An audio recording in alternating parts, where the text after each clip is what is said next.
আজকের যুগে যখন প্রত্যেক অভিনেতা একজন বড় পরিচালকের সাথে কাজ করতে চায়, শর্টকাটে বড় হতে চায়, ঠিক তখন এমন একজন অভিনেতা আসেন যিনি নিজের নাম দিয়ে ছবির পরিচালককে বড় করে তোলেন। ১৮টি সিনেমা, ১৭ জন আলাদা পরিচালক। জানেন এমনটা কখন সম্ভব?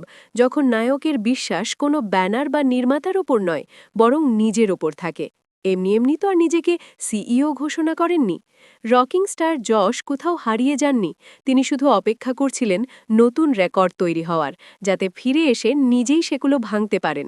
সবাইকে মনে করিয়ে দিতে পারেন, সিপাহী যতই থাকুক, তাদের রাজত্বে রাজা একজনই হয়।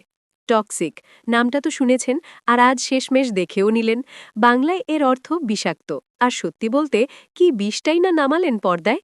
টিজার দেখে আক্ষরিক অর্থেই মাথা স্তব্ধ হয়ে গেছে। ব্যাকগ্রাউন্ডে ড্যাডিজ হোম বাজছে ঠিকই, কিন্তু রবি বাসুর মিউজিক সেই সংলাপকে যেন সরাসরি হুমকিতে বদলে দিল। পরম্পরা, প্রতিষ্ঠা, অনুশাসন সব কিছুর দফা রফা করে দিলেন যশ। টক্সিকের টিজারটা এমনই, হয় আপনি যশকে ঘৃণা করবেন, নয়তো বাকি জনতার মতো তার অন্ধ ভক্ত হয়ে যাবেন। মাঝখানের কোনো রাস্তা তিনি খোলা রাখেননি। সোজা কথায় সিনেমা বানানোর ব্যাকরণটাই বদলে দিয়েছেন। হাতে সাধারণ বন্দুক নেই, আছে অটোমেটিক মেশিন গান। চোখে রোদ নেই, আছে সরাসরি আগুন। পরনে কালো পোশাক, কিন্তু উদ্দেশ্য একদম লাল, মানে রক্তাক্ত। টক্সিকের এই ঝলক শুধু টিজার নয়, ওটা একটা বাওয়াল। আজ ৪ বছর বিরতি নেওয়ার পর যদি এমন ফলাফল পাওয়া যায়, তবে বাকি অভিনেতাদেরও ৪ বছরের ছুটির প্ল্যান করে নেওয়া উচিত।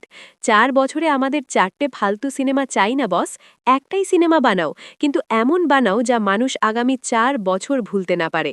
আর নতুন সিনেমাটা যেন আগেরটারও বাপ হয়ে বেরোয়। মনস্টার মাইন্ড, যশের প্রোডাকশন হাউসের নামটা এবার সার্থক মনে হচ্ছে। দেখুন কি কামাল, প্রায় ৩ মিনিটের ভিডিও রিলিজ করলেন, নিজের লুকও দেখালেন, অথচ সিনেমার কাহিনী নিয়ে একটা শব্দও খরচ করলেন না। সব লুকিয়ে রাখলেন। টিজারে কি নেই? গ্যাংস্টার, মৃত্যু, ধ্বংস, লালসা, প্রতিশোধ আর দেদারসের রক্তপাত। রকি ভাই থেকে তিনি রায়াত হয়ে গেলেন, কিন্তু ভেতরের মনস্টার অর্থাৎ দানব এখনও তেমনই জীবন্ত।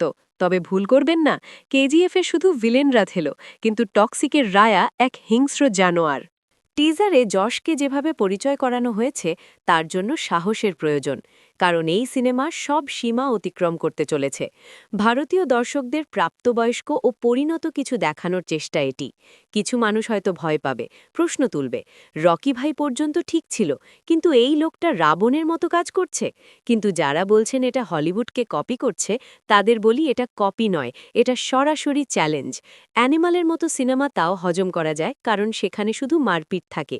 কিন্তু টক্সিক আপনাকে মানসিকভাবে চ্যালেঞ্জ করবে। একটা 18+ বা অ্যাডাল্ট সার্টিফাইড সিনেমা আসলে কেমন হওয়া উচিত, তার উত্তর মাত্র ১৭০ সেকেন্ডে যশ দিয়ে দিয়েছেন। আর কাস্টিং, ভাবুন একবার, এখনও নায়িকাদের আশা বাকি। এটা নিশ্চিত সেন্সর বোর্ডে এই সিনেমা নিয়ে ঝড় উঠবে, কারণ এখানে নারীরাও কেউ কারোর চেয়ে কম যাবে না। টক্সিকের নারী পুরুষের তফাৎ শেষ করেই ছাড়বে। সবচেয়ে সেরা ব্যাপার হলো, যশ কেজিএফের সাথে পাবলিকের ইমোশন ভাঙতে দেননি। নতুন লুকেও পুরনো সেই রাফ অ্যান্ড টাফ ভাব বজায় রেখেছেন, যার কৃতিত্ব পরিচালক গীতু মোহন দাসকেও দিতে হবে। তিনি যশের পুরনো শক্তিকে কাজে লাগিয়েই নতুন সাম্রাজ্য বানাচ্ছেন। এটা রকির কামব্যাক নয়, এটা একটা সপাটের চড় সেই সব লোকেদের গালে যারা কেজিএফ চ্যাপ্টার 2কে ফ্লুক বা কপালজোর বলেছিল, যারা ভেবেছিল বড় কোনো সিনেমা বা ধুরন্ধর 2 এর সাথে ক্ল্যাশ হলে টক্সিক ভয়ে পালাবে। কিন্তু ক্যালেন্ডারের দিকে তাকান, 19 মার্চ। প্রতিটা পোস্টারে এই তারিখটা দেখে বুঝে গিয়েছিলাম, এই লোকটা পালানোর দলে নেই, এ অন্যকে পালাতে বাধ্য করার দলে আছে বস। সিনেমা হলে যুদ্ধ বা ক্ল্যাশ হোক, সেটা কেউ চায় না, কিন্তু যদি যুদ্ধ হয়, তবে আপনি কোন দিকে থাকবেন? টক্সিক নাকি অন্য কোনো সিনেমা? 19 মার্চের অপেক্ষা করবেন না, আজই কমেন্ট করে জানান। ভিডিওটা ভালো লাগলে লাইক দিন। দেখা হচ্ছে পরের ভিডিওতে। টাটা।